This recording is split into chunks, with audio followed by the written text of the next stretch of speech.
Mexico. They want me to do 2 talks on strategy. Oh my gosh, that's awesome. Congrats. Yeah, that's huge. After Adam's Friday Flow, I've got a Zoom meeting with UNM, and I'm going to be doing one in February, and we're going to plan the other one later. Very cool.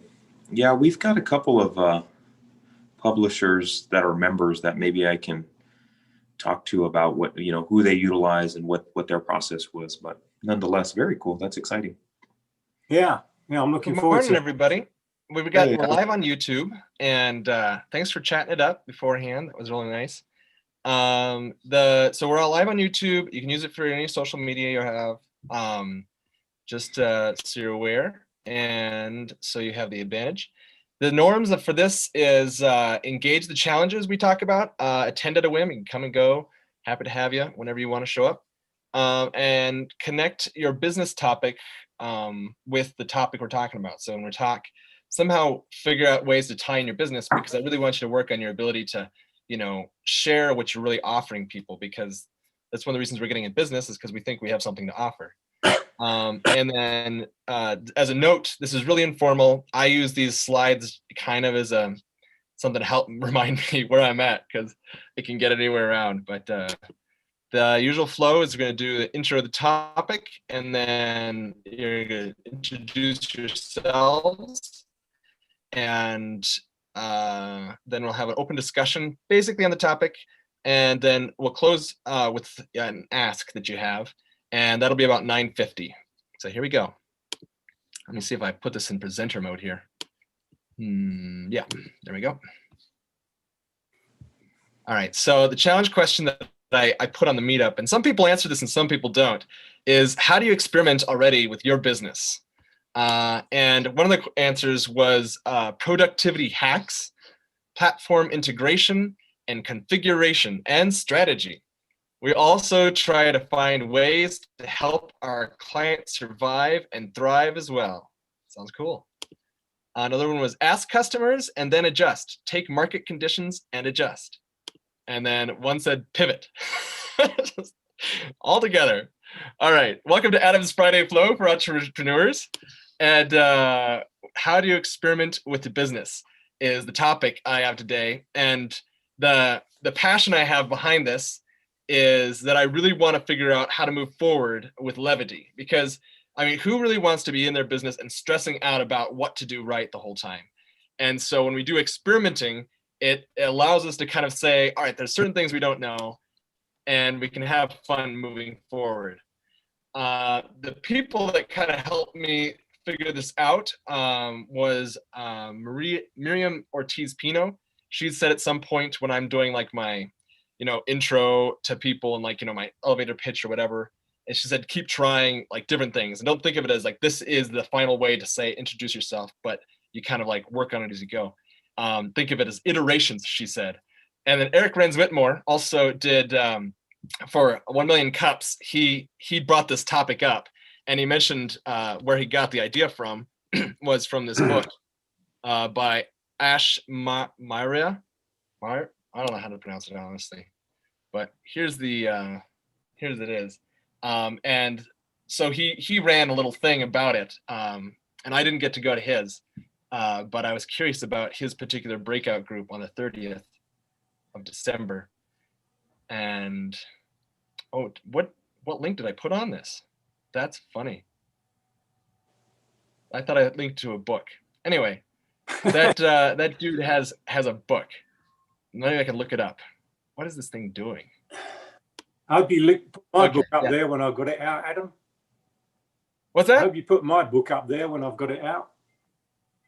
Yeah, that'd be cool. Let me find this thing, because I kind of want to give props to this guy in his book, but I gotta find it first. So I can try and throw that in there. That's great. Hey, Eric. Yeah, so that's what inspired this topic. I have not read the book. I've read a little like synopsis about it, but it got me thinking, and I thought it'd be a great thing to discuss. And Eric can fill us in on all kinds of stuff. Welcome, Eric. So what is this now? Oh yeah. By the way, I used to do like I did the the Simmons focusing on why, how, and what. What is that guy's name? I've lost it now. Simons, he has the, your why. Simon Sinek. Start with Anyways, yeah, Simon Sinek, start with your why. And so your book. for those that have been here in the past, that's what, thanks for that, Josh. Those of us done in the past, I've kind of changed up the thing. So now I'm doing people, passion, and limits. And so the limit that we're focusing on is, or that I think that really applies to this, is what I don't know yet. So I have a limit of things I don't know. And the thing with experimenting is you find out about it. And the cool thing about that is it reduces the amount of stress you have or it reduces the amount of anxiety you have because you're like, okay, well, I don't know these things, so I'll find out about it. And it kind of opens up a real possibility there. So Eric put in the chat here, got my control panel in the way now. Ash's name book is Running Lean. There we go. Running Lean, iterate from plan to plan. Okay, yeah, so there's this book if we want to, we can check out. You've probably heard the hype, but do you really know what it's about and how it can apply to your business? Lean is the engine inside the high-growth companies making headlines in Silicon Valley and all over the world. Companies running Lean acquire customers, build billion-dollar brands, and because they use a system is through the roof. It's not just for Silicon Valley companies. Running Lean, the best-selling book by Ash Moira, creator of the One where books are sold. Okay, that was not. But here's the book that inspired Eric, that inspired me. And so you can check that out. All right, what are we gonna do here? We're gonna go back to the C thing to keep me on track. All right, so the next thing we're gonna do is we're gonna introduce ourselves. So limits. Boom, boom, boom. Okay, what I'd like you to do is, if you have a web page that like relates with you or like your business, go and post that in the chat. So when you're talking, I can pull it up in the background. When you do that, if you add the http / www in front of it, it makes it real easy for me, and I consider it very thoughtful of you. Because Zoom does this thing where they're not like Facebook and stuff where they're not as user friendly yet. They want all of that extra jargon on the front of it so that I can click on there. So, Annie, you said it's hard to hear me? Is it actually hard to hear me, guys? No, when you had the book up, it was hard to hear the volume. It wasn't very interesting anyway, but I appreciate the feedback. That's good. Sorry. So yeah, I was trying to listen to it. It was really hard to hear. That's all. But if it wasn't that important, no biggie. it wasn't. Okay. So what I'm going to do is I'm going to tell you kind of the order that I think it's going to go in, and then I might change up because I might forget. So right now I'm going to start with myself, and then Phil, Josh, Lisa, John, Eric, Annie, Ben, JJ, Janice, and Joey is the order that we're going to introduce ourselves. And so, yeah, tell a little bit about so after you've put your information on the chat, so I can click on it when you come up, then this is kind of the setup. Your name, your company's name, or if you don't have a company's name, then kind of what you're thinking about doing with it, and that'd be your story. And then if you think about it, your ideal client. And for me, I'm going to go back here. I'm going to click on my little link here so I set a good example. So Sparks Flow is my company. My name is Adam Sparks Brechtel, and the big thing I do is I work with family businesses to make their spaces and their teams work better together. So this is kind of the website, and I think that's pretty much all I'm going to say about me because I'm going to move on. All right, so Phil, you're up. Oh, okay. Phil Wilson. founder of Strategic Global Group. I'm also the founder of what I'm going to be launching in February and March, the Simple Strategic Planning Strategy, being as you're talking about strategy. Publishing a book that's going to be going out there, hopefully February or March. I'm going to try for February.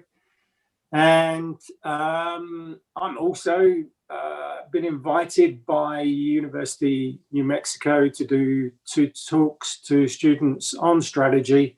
And I'm going to be actually talking with UNM after Sparks Flow today to arrange that. And I have 1 session to do in February, and we're going to plan the other one a little bit later in the year.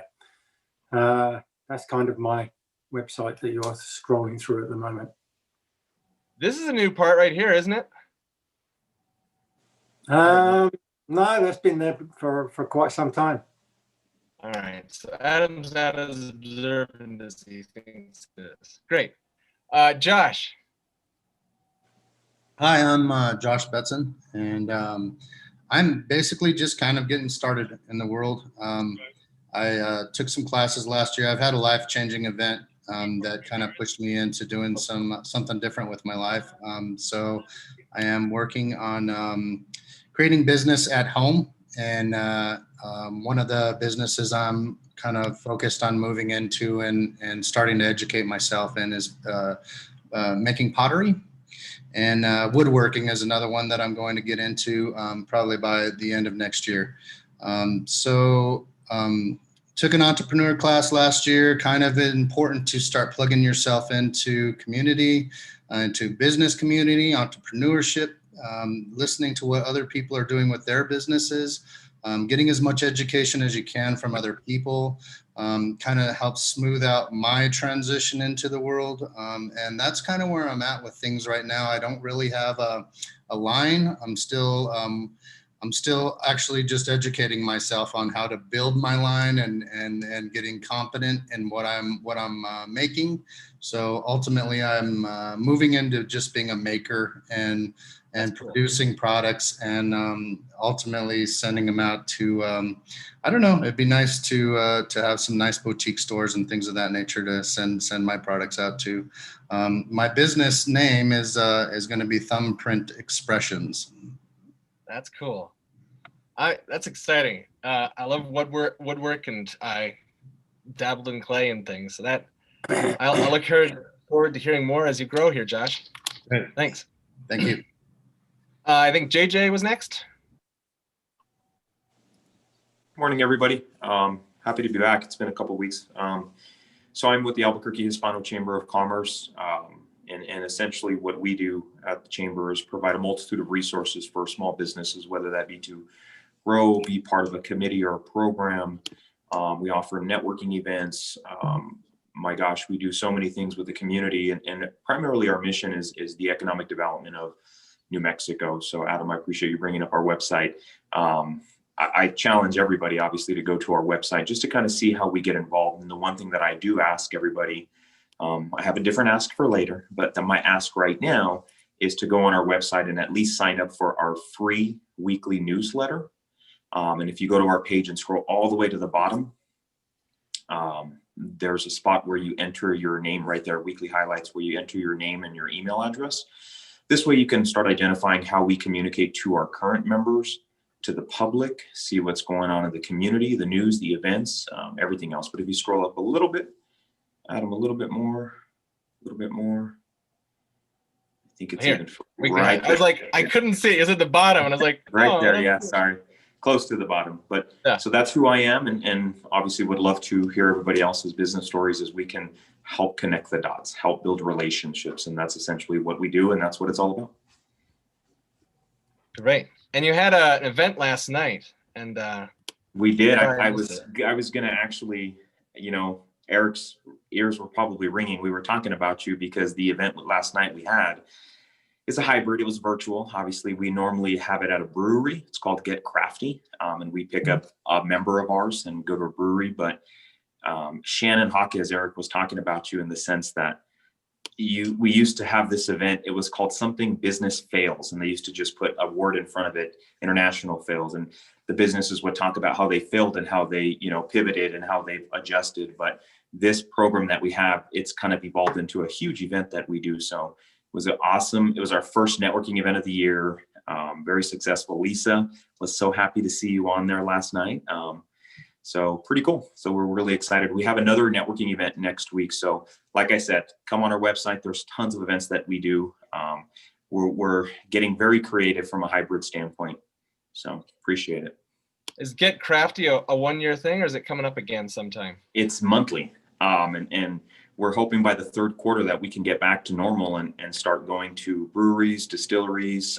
We try to help our members where we host an event at their location so that it puts butts in chairs and helps them from a return on investment standpoint. But also it's a networking event that we have business owners kind of meet and greet and go from there. Yeah.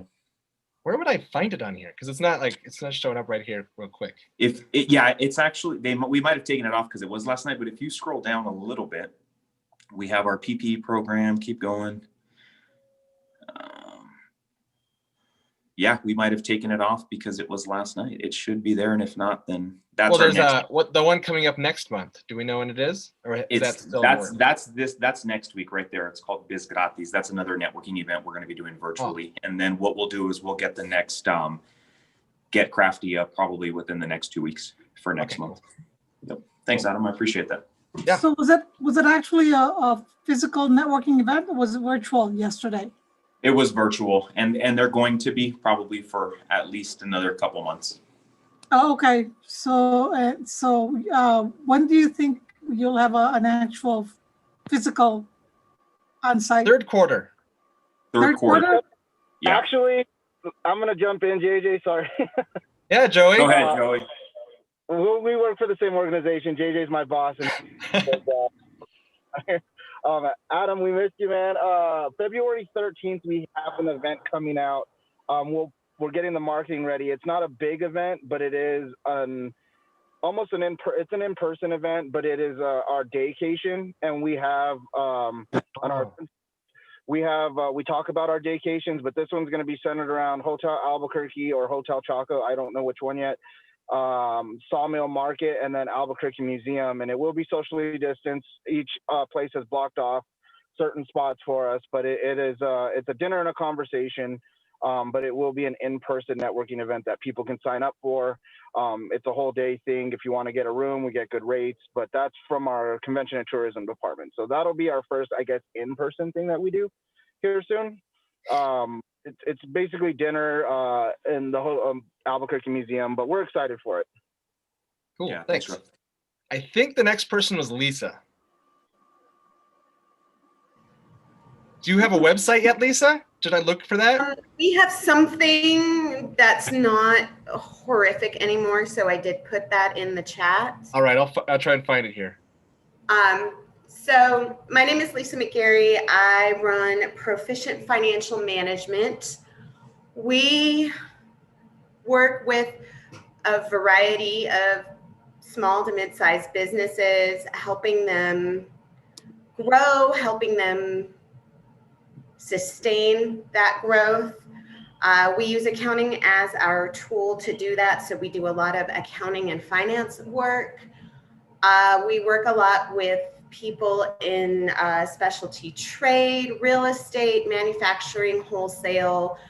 What we're really interested in are business owners who are seeking to make a positive impact on their local community and their local economy. And this year, having spent a good portion of 2020 reviving my interest in food insecurity and the food production chain, this year, we're also looking at taking a pivot back into agriculture, particularly farming.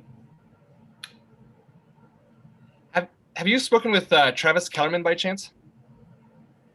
No, I don't think I know. He's starting a business called Quotient, and he's working on making a metric to measure like carbon sequestration and everything like that. That's like internationally accepted, and so it's kind of neat. But you guys should talk sometime. I think that it might be kind of cool. All right, thank you, Lisa. That's John. That's not a bad interim website, Lisa. Yeah. It's almost completely done. We're just still waiting for a few things. But it was better than what we had. So I Yeah. gave our web developer the go ahead to put that up. He's actually local. So if you like his website, definitely check out his, this is all. Who is he? It's Rad5 Media. Cool. Thank you. John. Yeah, hi, I'm John Mertz. I've started Santa Fe Innovates about a year ago. We are a social entrepreneur program and community. We're just close to wrapping up our first cohort, and we're actually taking this, we use ASHA's methodology kind of as the foundation for our program. And we are too, as part of Santa Fe Innovates. We're actually doing a lean sprint where we're going to be hosting a free workshop on Saturday the 30th and test to see where the market state is of entrepreneurs in Santa Fe and northern New Mexico. Cool. Thanks, John. I'm part of your Mighty Networks, or what's that app called?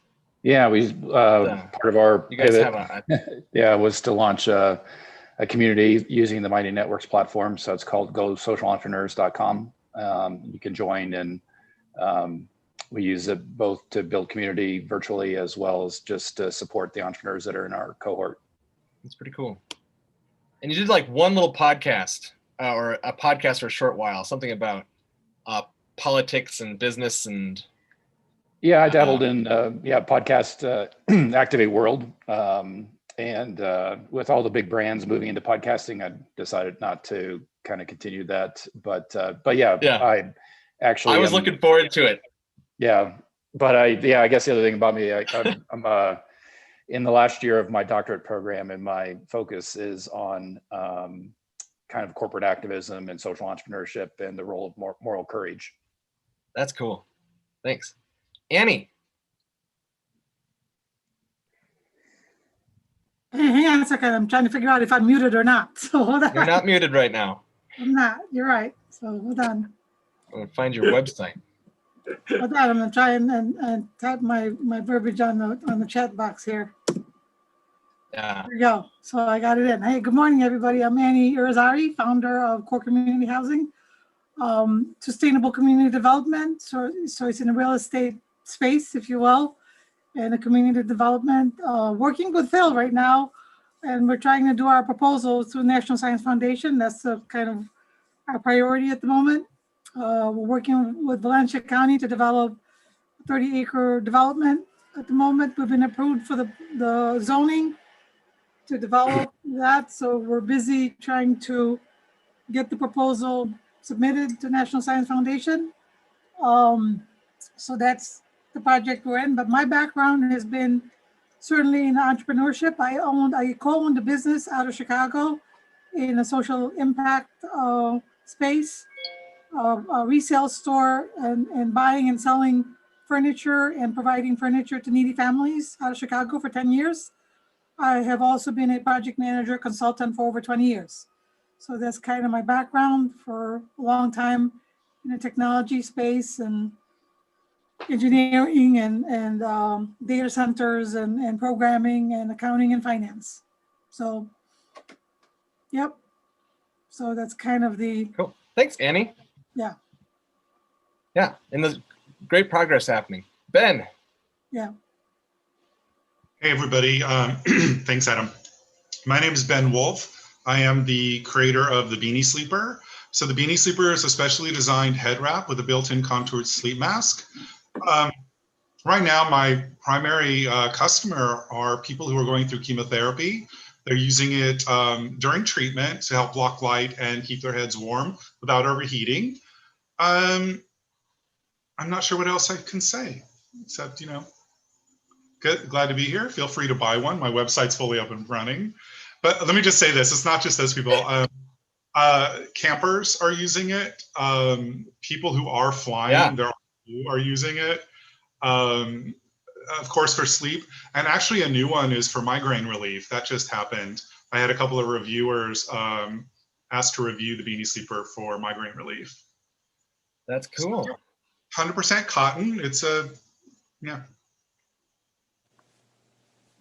It's happening. Cool. It's Thanks, moving. Ben. Yeah, things are moving. Yeah. Eric. Let's see. Yeah, so I consider myself, I'm trying to remember the order of things, but I consider myself an ecosystem builder. I'm actually moving out of my my current gig. And what I'm doing is, yeah, exactly.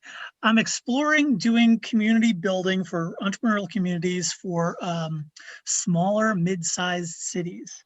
So that's one reason why your topic was of definite interest to me. I'm not sure if there was anything else I was supposed to jam in there. That's great. You didn't happen to put a website on here, did you? I don't. I'm very early exploration phase. That's exciting. Yeah, I didn't think so. I just want to make sure I didn't miss it. And I want to hear more about that. What you're doing? What's that, Phil? Yeah, I was just going to say the same thing. Eric, tell me a bit more about what you're doing for the cities. Oh no. So this is I'm exploring kind of I'm not sure if I'll go back to sort of consulting or another, regular gig, or, starting something that's more of a stand, more of its own business. So I'm still kind of in that looking around phase. But the topic in general is providing community building services and guidance and strategy to smaller, mid-sized cities. Is there a size target? Kind of like Santa Fe size, or like larger, like 300 to 400 or 500,000 population? I still have to look at the numbers. I think Santa Fe size, Santa Fe size is actually, it feels like a good size. What I'm trying to look at is what are the different factors to include in identifying which kinds of cities make sense. So I think it could be on the larger small cities or the smaller large cities. Albuquerque, for instance, is considered a major mid-sized city, and that requires a fair amount of support to work with. But if you're working on the smaller side of things, I think there's some neat opportunities that have been, Techstars isn't going to look at, et cetera.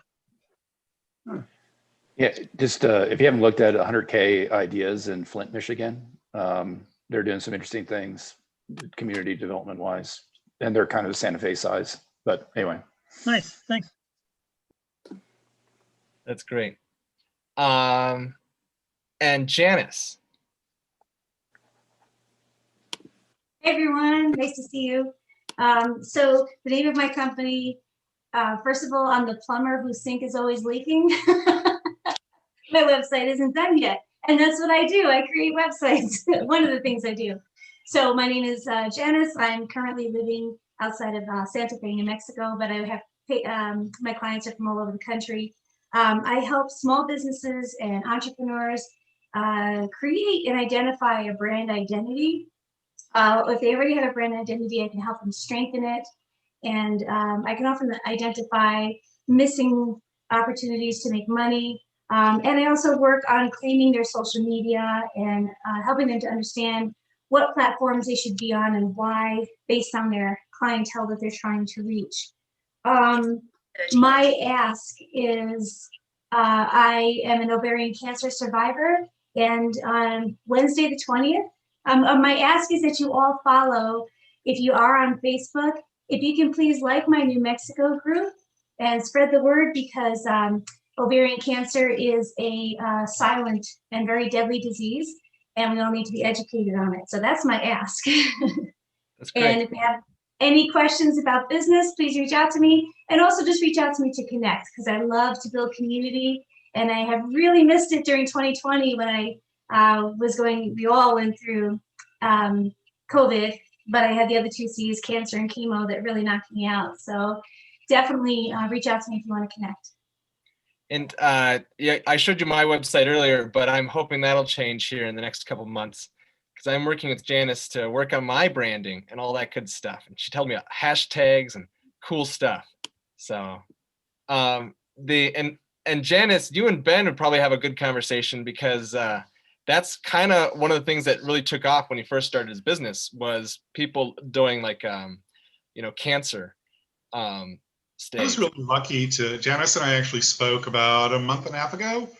Oh, and that's right. to know each other a bit. So we're actually gonna schedule another talk because I love catching up with new people and friends. That's cool. Yeah, I'm going to be ordering my beanie sleeper today. It's on my to-do list. I live by to-do lists. So I'm ordering my beanie sleeper today. Cool. So that was, there was one time I had this many people on before, I think, maybe, but it was, we're usually a handful. And so now we're 2 handfuls, and I'm pretty happy about that. So we got through all the introductions, which is great. And so I'll kind of flip back to the topic here about experimenting and how you experiment with your business. And Josh, you have all kinds of new experimenting to do as you're starting off. And Eric, you led a group about this topic. So how did that go at 1 Million Cups?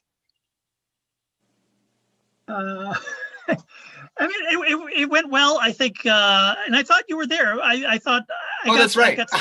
Yeah, I did go to yours. Yeah. All right. And Adam gave me some great feedback, which I have turned into a presentation that I have not yet fully fleshed out given, but just needed some work on the structure.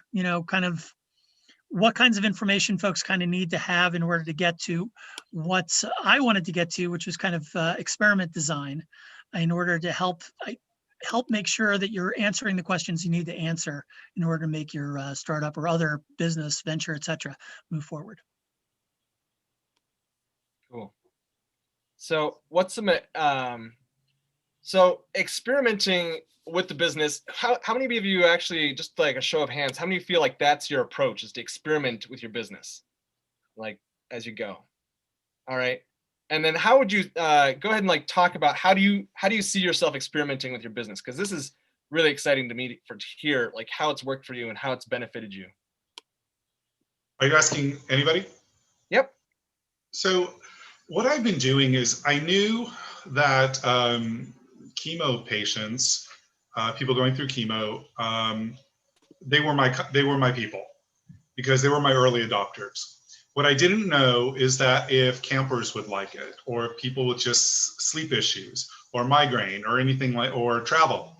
So what I did, my experimentation was to reach out to the bloggers in these spaces and see if they review products, if they would review mine, and those who are going to review it. So, and that tells me that there's some interest. Like I was reviewed by thatsleepguy.com, and I was given 5 stars, and I was the #1 gift on his Christmas list. I was reviewed. I was also #3 on a nursing blog because I reached out to nurses, and then I had a nice interview with sleepably.com. So sleep is somewhere I'm going to explore because I've been getting feedback that tells me it's worth exploring. But for example, travel, no travel blog has been using me or has been wanting to talk to me. My customers have been buying it for travel, but so far I'm not able to break in to travel bloggers for whatever reason. So I'm not giving up, I'm just pushing them aside. But now camping blogs I've been reaching out to them. So that's kind of how I'm experimenting to see who's showing interest, and then to see if they actually like the product, and then to see if I make sales from it. That's cool.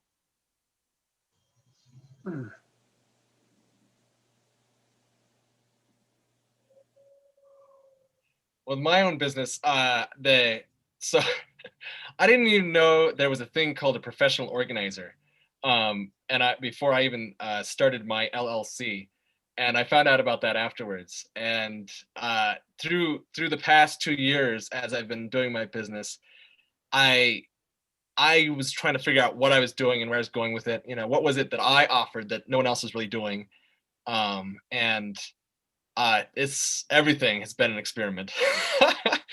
And the cool thing is, like, what I really liked about it is I had a lot of self-doubt about my abilities, because I enjoyed doing organizing people's spaces and working with teams. But what I've done is I've come into places and I've been able to move things around for them and work with the people to like make their space really work for them. And it was just like, as I'm going, I'm starting to figure out like a formula to make it work more smoothly, or that at least I feel like I know more what's going on. And it's adjusting little at a time, and it's kind of exciting. But if I had been stressed out at the very beginning about just doing it very right, which I have been a lot of the time, but moving forward has been more possible, because I'm like, well, I don't know things. So if I try something, I'll find out if it works. And it's kind of been an adventure. I mean, but that's what we're doing in business all the time as entrepreneurs, right? Is just, let me try this, let me try that. I mean, we do this, God, I'm constantly doing things, trying different ways to communicate our brand, trying different ways to actually present and close deals, trying different ways to streamline workflows in our offices. And that doesn't even count all the different ways I experiment on our clients, you know. Just trying different ways of managing their accounts and how we communicate with them. So, I mean, those are examples from what we do, but I think that's just part of the journey of having your own business, is that, you know, because something that worked really well for somebody else, you may be able to tweak it and it may be able to do something fantastic for you, or it may just not work, because the beauty of our, you know, the market that we're in, the small to mid-sized market, is that we can run our business any way we like. So sometimes ideas work and sometimes they don't, because of all of the other moving pieces that we have going on in our companies. I think it just depends too on if you have a product that you can try, you can sample a small number, right? 100 pieces of something you can try, just like Ben's product, you can probably try 100 pieces and try it out. Some may not be quite so easy to try out that way, right? You know, a service you're going to have to try. If you have a service or a process, you'd have to literally try it with a number of clients before you can say, oh, that didn't work, or we'll have to do something else. You see what I'm saying? It just really depends, right? I think there's you can try 1,000 pieces before you can say, or 100 pieces before you can say, okay, did that work, or did that it didn't work? Yeah, John, how is that go with your business of incubating different companies? Yeah, I mean, we encourage our entrepreneurs to do exactly that. And there's definitely a lot of low-cost ways. I mean, you don't have to build an app to test it. You can mock it up and even in PowerPoint and get feedback. Right. Or there's free channels like YouTube. You can test content to see if you get subscribers or not. So, you know, we've encouraged our entrepreneurs to do that. And we're doing that too. I mean, you know, when we pivoted from doing in-person to virtual, you know, we held some virtual events to kind of test the waters. We're doing that again on the 30th, as I mentioned. You know, it's a cost of a Zoom call, which we already have a subscription. So it's kind of a sunk cost. And then it's just using social media to get the word out, and then testing to see what type of entrepreneurs show up and help us determine what we do next. So I think the experimenting is very key part of what Ash obviously talks about, and it's a key part what most businesses do as part of their growth strategy. But I think the only thing I would probably add to that is that there's a lot of low cost ways to kind of test things out before diving all in. Can I just add to that I'm like the king of low cost ways. I'm a bootstrapper, and because I'm paying for everything myself, free is always better. I mean, all of my clients have, it's just been my time. I've spent no money to get them, but I'm about to start doing that. I mean, I have an Etsy channel, but I don't make a lot of money on that, but I'm paying about $100 a month to drive people to my Etsy, to drive people from Etsy. I'm about to start like an Instagram thing for, I might also try $100, but I'm going to do something one of my mentors suggested, this geo-targeting of targeting specific zip codes, because I know exactly who I want to target and I know where they live. That sounds ominous, and I know where they live.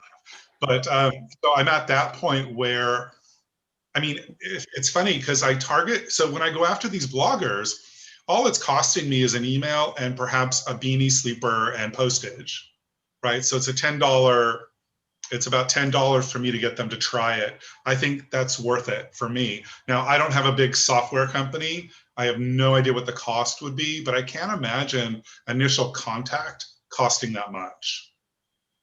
What's funny too, as talking about trying it out, I've heard that if your first launch, if you're not embarrassed about your first launch, you waited too long, and then you just keep launching over and over and over. Or even Microsoft and Apple, right? They release beta releases for a reason, and they let you try. Okay, Microsoft version 3.0 or operating system or some software, and they say this is the beta release, and they'll let you try it, and they say this is the beta release. It's not the official release, and they'll let you try it out, and they'll say, okay, this is the beta. Go ahead and pound on it and give us your feedback, right? And you can have a company like Fieldworks, and they'll do, they'll release it to 150 people and say, hey, you can spend a little money that way, but they'll have people try it out and you can spend some money that way. It's a controlled version of it, but if you want to spend some money, that's another way of doing it, of course. And there's creative ways you can do it. And I've been on the other side of that, testing tissue products, testing food products, and then you go home and you try it out and you say, oh, this, I like it this way, or I didn't like this. And they take it back to the company and you don't know who made the product. It's a kind of one of those blind things that you test out. So, and you try the product and off you go. Mm-hmm.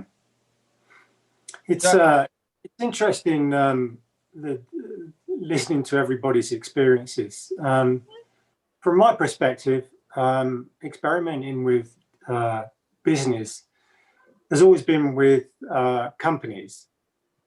And, I've worked with, in the semiconductor industry, I worked with a company that we primarily did edge products. Doesn't matter what that is if you're not into semiconductors. But it's a machine that's required to manufacture microchips. And the company were etch professionals and known for etch. And then they decided to bring in a deposition system. And a deposition system is just another thing. So etch takes stuff away and deposition puts stuff down to make microchips. And what I didn't realize at the time when they were doing that was that they really didn't have a business plan put in place to do that.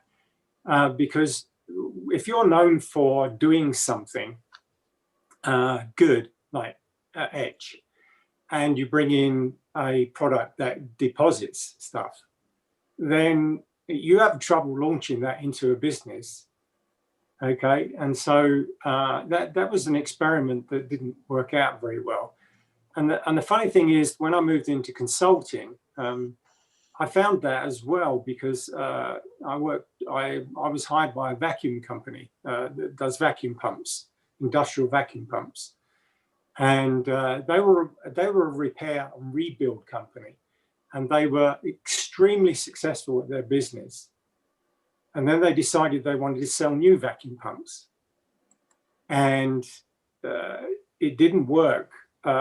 Even though the market was the same for them, it didn't initially work because they hadn't done their groundwork on would their customers come to them from a new pump. Their customers come to them because they were repair and rebuild, and they were doing it for 24 years, and they were exceptionally good and quick and cost effective.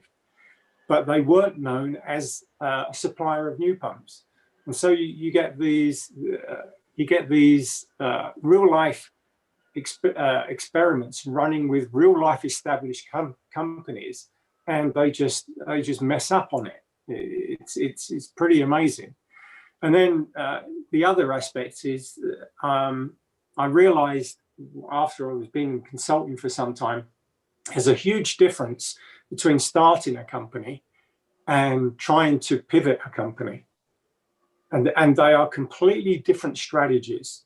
And if you try to apply the strategy of pivoting a company to starting a company, it's not going to work. And vice versa. All right. So there's there's the Steve Blanchard way of starting a business, and there's the Porter's Five Forces way of pivoting a business. So when you go to experiment, you have to understand where you are in your market, and when you understand where you are in your market, be that as a startup or as you need to pivot because you've gone up the business S-curve and you need to change, then it's a different strategy that you need to follow. Just my 10 thoughts.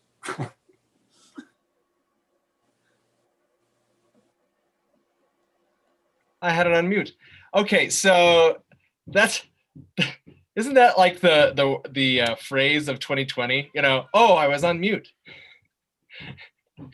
So go ahead and think of something you'd like to ask the community for, and this can be anything.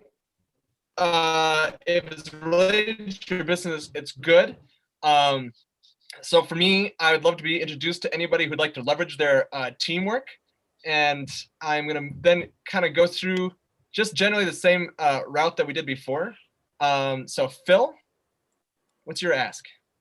Actually, I'm going to kind of follow on from where I was just now. I'm a National Science Foundation trained mentor, for those people that don't know. The National Science Foundation is a federal program. And what's good about this federal program is that they give you money and they don't take equity in your business, and you don't have to pay the money back, but you do have to follow the rules of how they pay it. So being as when I was in New York, I took a professor and I worked with a couple of other companies on the National Science Foundation programs with the I-Corps program, which is a $50,000 grant from the US government that you get to start your business. And the other program I'm currently working with Annie on, I'm taking Annie through a seed funding, National Science Foundation seed funding program, which is $1.5 million. So my ask is, and I guess JJ would be a good one for this as well, if you know of anybody that's got a risky technology, National Science Foundation is about risky technologies. They're into things of high risk, and they will fund risky technologies that they think have an opportunity to come to market.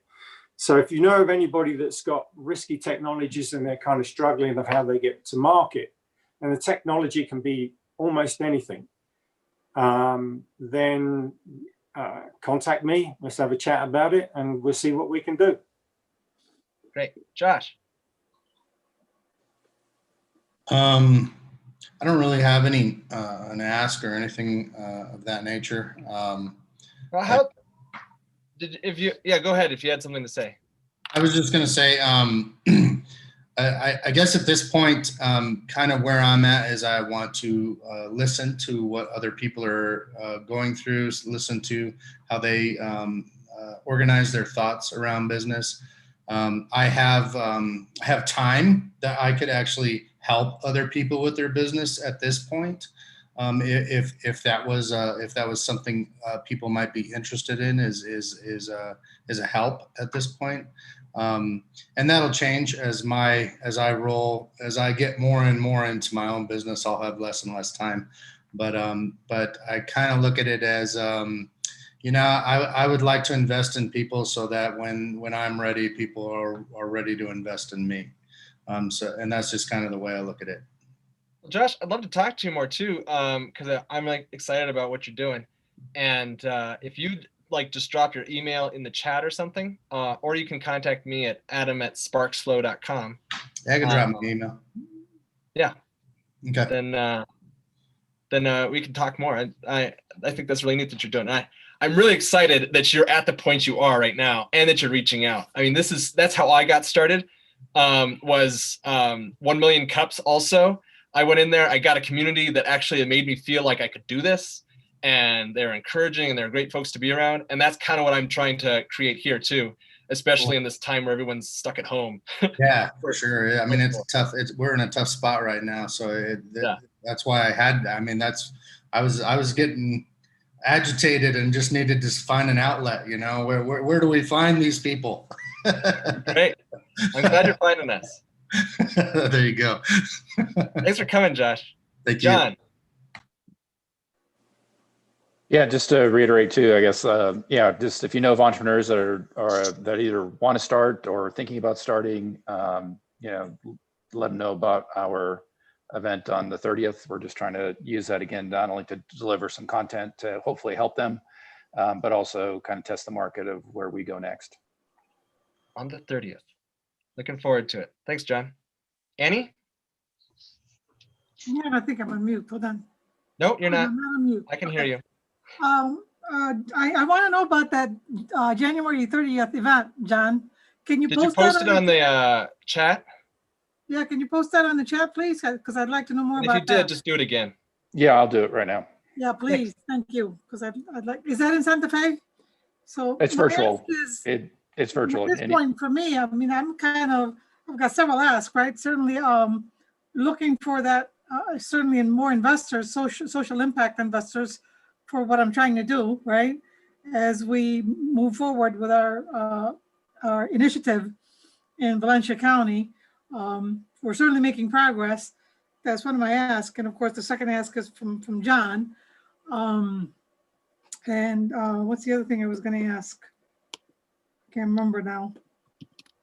I think from Hispano Chamber, that February 13, if you guys can post that event as well, that'd be great.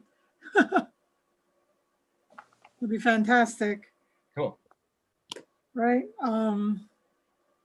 That's all I think of at the moment. I can't. I'm sure I'll remember by the end of the session. I'll remember. Any one ask is good enough. That's good enough. Right.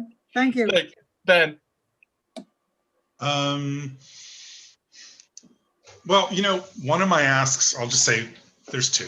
One is that if anybody has any connections into like hospital gift shops, which is run by healthcommerce.com and gift shops and hospitalgiftshops.com. My God, it's like Fort Knox to try and get into these places. The other thing is I am actively looking for mentors. I'm at a place in my business where I need help. And I love people who are smarter than me. And it's very, very hard. It's really hard to find. I can't afford a business coach, which would be when I'm profitable maybe. But right now, if anybody knows of anybody who can give maybe an hour a month, that would be fabulous. Everything about my site is there. I'm more than happy to talk about my story. I'm a 3-time entrepreneur. I'm a bootstrapper. I basically brought my product from design to market for $467. So I'm serious and I'm for real.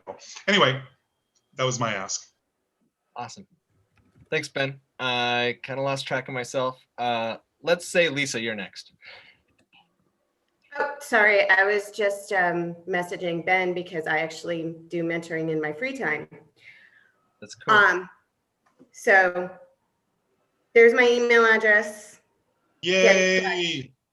I've actually been looking for somebody to mentor because the 2 people I've been mentoring have kind of had to take a step back due to other things going on in their lives because of, the moment in history that we are experiencing. So my other ask is just more of a reminder, really. It is January 15th. If any of you had subcontractors or, paid rent to somebody who's not a corporation, that kind of thing, your 1099s are going to be due soon. So make sure you get those out. There are so many reputable services online that will do the filing for you. All you need is the the name, the social, the amount that you paid them, and they'll just take care of it all for you. But I do want to remind you of that because they do start racking up penalties if you're not filed by 2/1. And if you have more questions about that, I'm happy to answer them. Just come find me. But I do want to make sure that you guys are all thinking about that because if you don't have the information that you need from your contractors, you're going to need to get that before the end of the month. So please stay on your compliance. It will help you stay in business and not get shut down by the taxing authorities. Thanks, Lisa. JJ. So one of the asks earlier was obviously signing up for our weekly newsletter so you can kind of see what are the events that we're holding on. We have a lot of cool events coming up. Lisa, you touched on one that made me think about it. One of our friends from 1 Million Cups, Jim Mortensen, actually is joining it. It's a procurement series. The procurement series is, I guess the easy way to explain it is for businesses that are looking for government contracts, state, federal, and basically making your life easier, working smarter and not harder, and getting some of those contracts to bid on. So that's one of the big series that we have. It's a commitment for sure. The other thing that I was going to ask is essentially just to reach out to us. I put my email in there because I think of all the different people and the creative minds that are on here. Ben, you talk about partnering with hotels. We have convention and tourism, and we have hospitality. We have a lot of local hotels that are looking for local artists, like to put in their lobbies, like beef jerky, craft beer, right? Things like that are a little bit more unique, that are local. But we have so many committees and programs that I would love involvement from a lot of the individuals on this phone. We have a veterans committee. Lisa, I think about you. We have a small business committee that I head up. We have a community outreach for nonprofits. And then Josh, we have a creative economy committee. It's primarily just for local musicians and local artisans. So whether woodworkers, blacksmiths, jewelers, these groups meet once a month, and there's cool initiatives that get developed outside of these committees. But Adam, I appreciate you bringing that up. That's our procurement series, that it's a 6-week course. And it's really focused on like your NAICS codes, how to help businesses write their business plans, statement capability plans, a lot of different things outside of like the Small Business Development Center or West. Those are both of our partners. They also provide a lot of that, but we're one of the only chambers that does a procurement series for helping construction companies, IS companies really start going for these bids and contracts. So big ask. I know that's a lot in there, but really just reach out to me and I can give you more information. Thanks, Adam. Cool. John disappeared for a moment, but when he comes back, we have him on. Eric. Let's see. So I'll just here, let me throw something in the chat. Put a couple things together. Yeah. So my ask is, if you enjoy events and activities like this, please share on whatever kind of platform it is you like. It's amazing, but even, just a small review, just saying, hey, I attended this Adams Friday Flow. It's a good thing to check out. 1 Million Cups we also do, but if you do just a little bit of that, that means that other people in your circle will get the idea that this is a good thing to attend. And really it helps. It may seem like a small thing, but just less than a minute of your time can make a big difference in terms of widening the community, increasing support. So I threw the link for the meetup that contains both this and 1 Million Cups in there. And I hope to see a bunch of people on the 30th. That's great. Alice. Wait, the 30th. That's John's event. 30th? Did I miss something? That was John's event. Oh, okay. I was like, yeah. Okay. Thank you. And Janice. So my ask is, like I said before, it's not about my business. It's about educating you and any person you know that was born with ovaries about ovarian cancer, because a lot of times women aren't taught about their reproductive systems. They don't know what to look for. They aren't taught about ovarian cancer. It is very silent and it's very deadly. So, for example, ovarian cancer does not often present in a normal PAP exam or a normal OB visit. You know, I just had an all clear OB visit in December of 2019 and was diagnosed with potential ovarian cancer. It was potential at that time in February. That's how it can be missed. So I just want you to all educate yourself, and please share my information with any female or any person you know born with ovaries. If they need someone to talk to about it, if they're curious, if they want to know questions, please share my information. I'll be happy to help. That's my ask. Just educate yourself, because ovarian cancer doesn't care how old you are. You could be 2 or 102. It doesn't care. It doesn't matter. So it's really important to know. Little babies get this. It's important to know. Thank you, That's my Janice. ask. Sure. Thank you for allowing me to say that. You bet. John. To wrap it up, John, are you got your ask? I already did. Oh, you did. Oh, that's right, the 30th. Oh, I got mixed up. Like all the order here. Who have I missed? Anybody? We got it all? Great. Let me go to, if I missed anybody, shout out, but I think I got everybody. Going to my little thingy here. So next week, the topic is going to be about enjoying the background. If you like to do that, and figuring out where you like to lead from. And thank you for joining me, and keep the sparks flowing.